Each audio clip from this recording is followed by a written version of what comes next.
Hi, everybody. I'm Bill Sanders, and this is Watch Outside, the art and science of watch collection. Today, I'm going to have this is a quick little vest pocket video, and it started. I tried on a Yachtmaster 2 down at my local AD, and I really liked it. It was 18,000 bucks or something like that. They didn't have many Rolexes left, but this is one I had. So, I've always sort of liked that, but Rolex owners weren't. They didn't seem to like it as much. I don't know why, but maybe some of them did.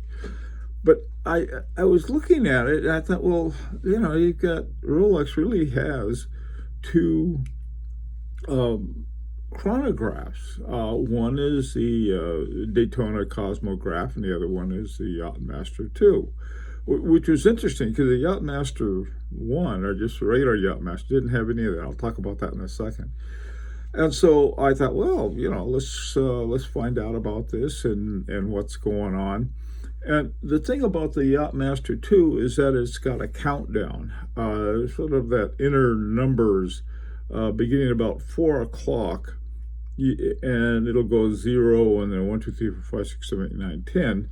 And that's a countdown function. And you have that sort of the big red arrow, and the red arrow, you can set that to whatever countdown you want.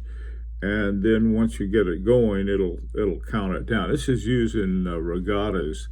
And so for a Yachtmaster, it's a good thing to have. I would think. I don't have a yacht. I don't even have a rowboat, so what do I know?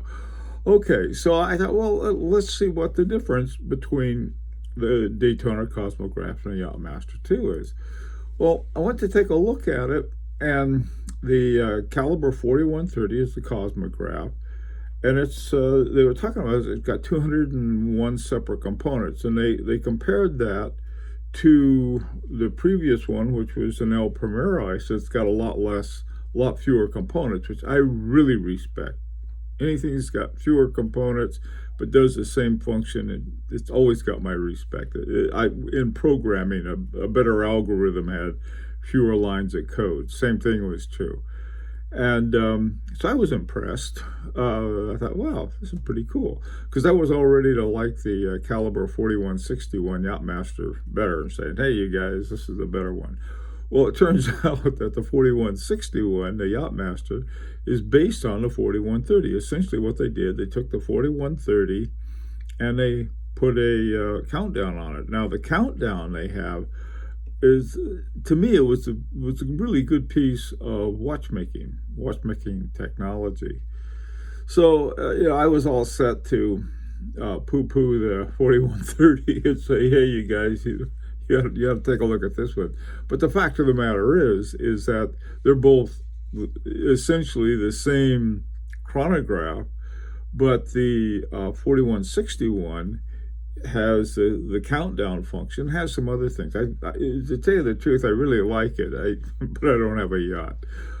One of the other things, though, I found out is that I thought, well, 201 components, what is that? It's less than the El Primero. But then I took a look at the 7750. It's only got 111 components. So I don't know if it has as many tricks as that. One of the interesting things I ran into, and this is I looked at the Yachtmaster 40 and figured, well, what does the Yachtmaster 40 do? I mean, if it doesn't have a countdown to it. And I found out it's got a caliber 3135, totally different caliber, has no function for a chronograph.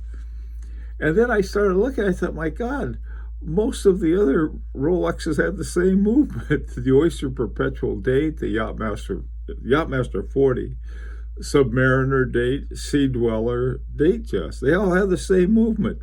And I thought, man, you can save a lot of money. Because the Oyster Perpetual Date, it was around $5,000, and a Yachtmaster 40 is a lot more. Same thing with a Submariner, and you can't get them. So for you Rolex fans, you want to save some money, because you're getting the same movement in all of them. Anyway, let's hear your opinions. What do you think about this whole thing? I thought it was sort of fun, and I do like the Yachtmaster too. So let's hear what you have to say. Till next time, this is Bill Sanders for Watch Art Side, the art and science of Watch collection.